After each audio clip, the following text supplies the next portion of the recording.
You are welcome to today's episode of Cleft Care with Ifemayelomi. My name is Ifemayelomi and I am happy to be here as always. Today I'll bring in a guest. As I said last time in my last episode that I'll be bringing in guests to talk to us about cleft, sleep and palate. I'll be bringing in people that are knowledgeable about that, people that know about it, people that see these children from time to time and care for them. Today, I have my first guest in this line, and she is the first female surgeon in Nigeria. She is an oral and maxillofacial surgeon, a consultant, a professor, and a cleft surgeon par excellence. She is the head and coordinator of cleft team in Lagos University Teaching Hospital in Jaraba. Because of her passion for the cleft children, she is fondly referred to as Mama Cleft. She has performed and supervised more than 800 cleft surgeries, if not up to 1,000. Yes, now you know what I'm talking about. She knows about this. This is what she has been doing for more than a decade, almost 2 decades now. So I know you can't wait to meet her because I'm even more happy that she'll be talking to us today. And please, I want you to understand that everything you're going to be hearing from her is the truth, and this is just to tell people out there that cleft, sleep and palate is repairable. It is not a taboo, it is not a curse, and that people that have cleft, sleep and palate can live like every other person. We need to stop endangering them. We need to stop the stigmatization, and she will be here in a moment to talk to us. But before that time, please do not forget to like, subscribe and share this link. Please share the link. Somebody still needs to know that there is something called cleft, sleep and palate and that it is repairable. Somebody needs to know that it is repairable. Please don't go anywhere. Our guest is going to be here in a moment. I'll see you. Hello everyone, so you are welcome. I told you we are going to be having a guest and now we have our guest here with us. You are welcome, Ma. So we'd like to know your name and your position in the care of cleft, sleep and palate children. I'm Olubeida. I'm a consultant oral and maxillofacial surgeon as well as a cleft surgeon in Lagos University Teaching Hospital. I coordinate the smile train and the Nose cleft, sleep and palate over hospital. Thank you very much, Ma. Thank you for coming today, Ma. So please, I want you to help us to talk to people, people that are looking at us now about cleft, lip and palate. Cleft lip and palate is a congenital anomaly that the baby is born with. And this anomaly usually involves the lip, the gum, and the roof of the mouth, which we call the palate. And these anomalies can come in various forms and various combinations. At times, the children can have only the lip, they can have the lip and the gum, they can have only the palate, and then they can even have lip, gum, and palate. This anomaly usually affects the children, and the cause is not really fully known, it's not really fully understood, but there are some risk factors that have been associated with it. And we believe there is a combination of two main factors. One is what we call the genetic. That is an inborn error when the baby is actually growing in the mother's womb. The other is the environmental factors, which is what the mother acquires in the environment during pregnancy. So it's an interplay between these two factors.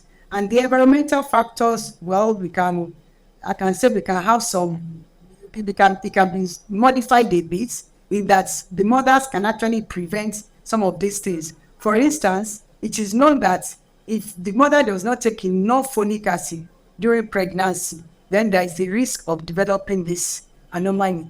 Also, there are some drugs that the mothers take during pregnancy, particularly when the pregnancy is about 7 weeks to 9 weeks, because this is the period that the face is actually formed while in the womb.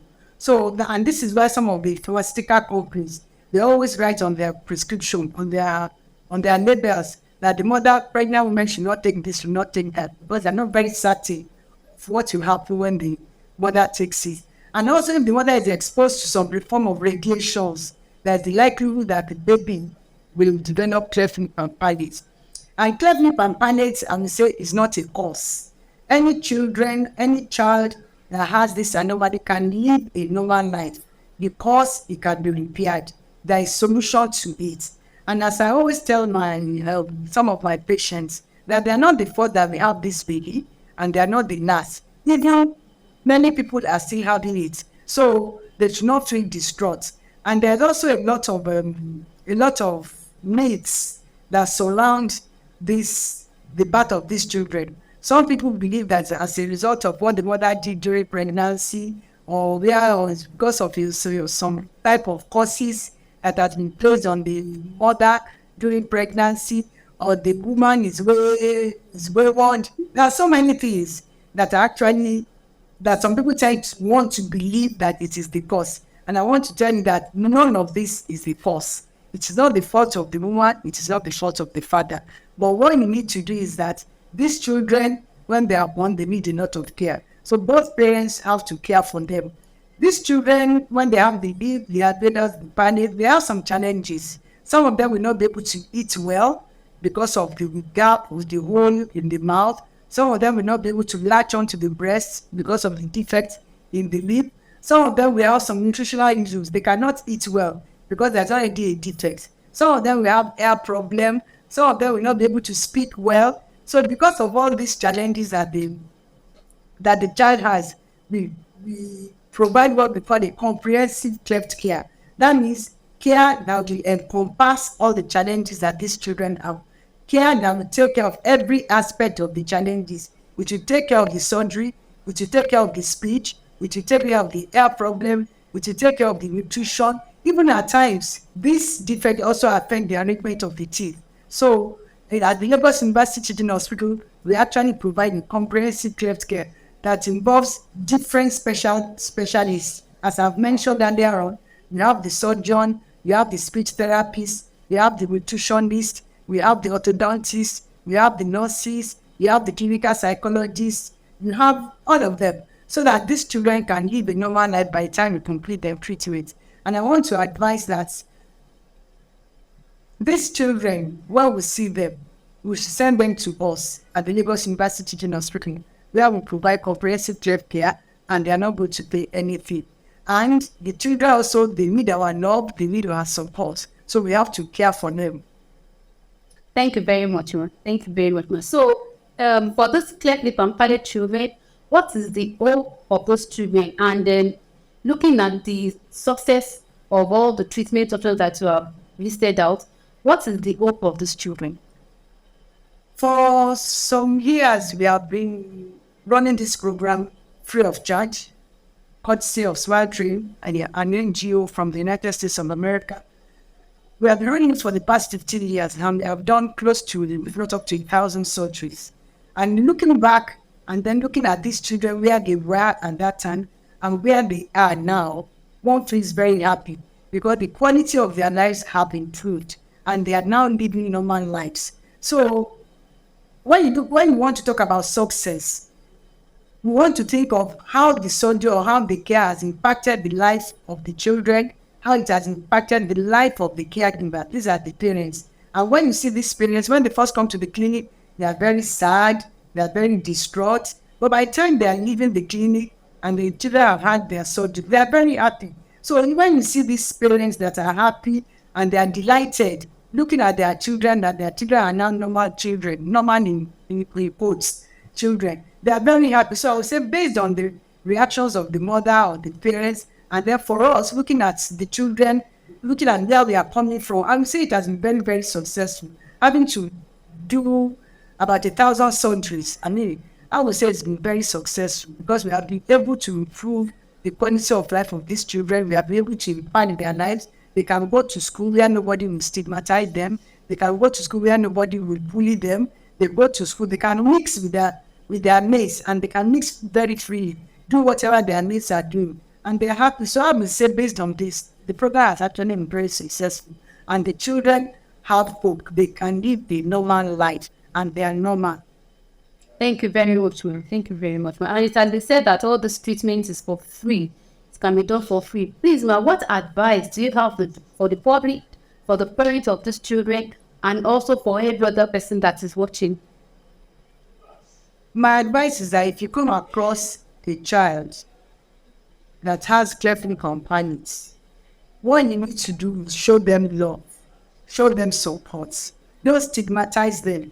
The fact that they have this anomaly is not their own fault. They did not determine how they will be born. So we don't need to start stigmatizing them. We don't need to start bullying them. We don't need to make them an outcast. And like I said, they are normal children and they will live a normal life and they will do what other children that do have this anomaly. They can do it very well. They can even do it better. We see a lot of them excelling in school, a lot of them doing a lot of other activities, even some that even the children that do have cleft lip and palate cannot do. So what we need to give them, we need to give them our support. We need to give them our love. Even the parents, we need to encourage them. This is what we need and this is what these children require. Don't stigmatize them. The defect is repairable. It's not, so the children should not be condemned. We should allow them to live their normal lives. Thank you very much, ma. Thank you. So you have said it all. Please, please, please, do not stigmatize these children. Do not throw them away. Do not endanger their life. The pictures are there. If you have seen or come across any one of these sorts, you can direct them to this YouTube channel or direct them to Loot, or you can reach out to me on all of my platforms that I have already shared earlier. Thank you very much for joining us. Thank you, ma, for coming on this episode. We really appreciate your coming. So I hope to see you some other time. Please don't forget to share this link. Somebody is still out there that needs to know that cleft lip and palate is not a death sentence. That there is a condition that is called cleft lip and palate and that it is repairable. Thank you for joining me. So I'll see you some other time. Bye.